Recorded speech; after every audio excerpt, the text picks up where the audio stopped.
मैं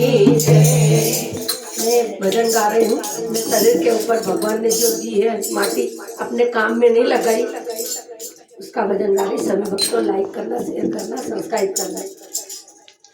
ओ मारे राम में दी दो बंगलो प्राणी मानी सत्यो नहीं, में दी दो बंगलो प्राणी मानी सत्यो नहीं, मानी सत्यो नहीं ना बोल चुकाया नहीं, मानी सत्यो नहीं ना बोल चुकाया नहीं। ओ मारे राम में दी दो बंगलो प्राणी मानी सत्यो नहीं, राम में दी दो बंगलो प्राणी मानी सत्यो नहीं।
Banglo